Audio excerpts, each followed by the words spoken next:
Welcome everybody to a look at the third film in the Zen and Sword box set from Eureka as part of their Masters of Cinema series. And it is Miyamoto Musashi, Birth of the Two Sword Style. So this is from 1963. Continues on with the samurai drama action genre, clocking in at 103 minutes long. So this is the shortest film in this 5-film series. Most of the cast also returns from the prior films, although Rentaro Mikuni is absent. His character is mentioned in the film, but him personally is not present. But we do get added to the cast Ken Takakura, who is also in the... I've seen in 12 other films. He was part of the Abashiri Prison series, the Red Peony Gambler series. He was also really rather great in the likes of Go-Go 13, the Yakuza, and the Bullet Train. So, seen plenty from him before, and he impresses once again in this film. So yeah, this is set immediately after the events of its predecessor, as Musashi continues his journey to improve his swordsmanship and prove his worth. All the while, his rendezvous with Matahachi in the new year, which was set in motion, I think, in the previous film, will ultimately bring together numerous other people in his life, which he's not expecting. So, yeah, although the majority of this is just as engaging and enjoyable as the two prior efforts, it is ultimately how this concludes that holds it back.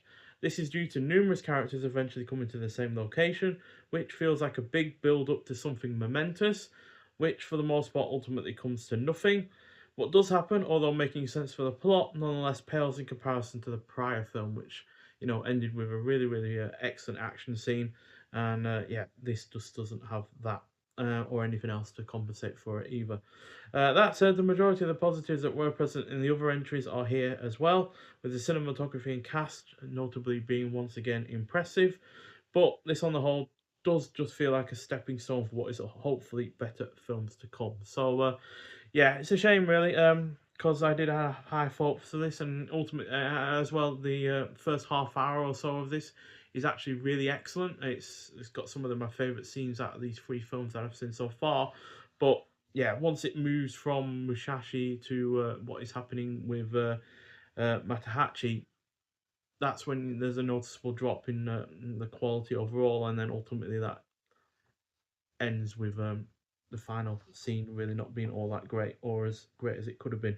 Now, that's not to say that I was hoping for a big action scene or anything like that, but you know, when you are bringing all these characters together, I would have hoped for at least some characterization, some character interactions to move their character arcs along a little bit, but don't even get that, to be honest. So yeah, it is a little bit of a shame. Like I said, it does feel like a stepping stone to what is going to happen with the next 2 films, because Ken Takakura's character is going to be the main rival for Musashi. So yeah, and that is made plainly evident in this film. So yeah, just a shame really.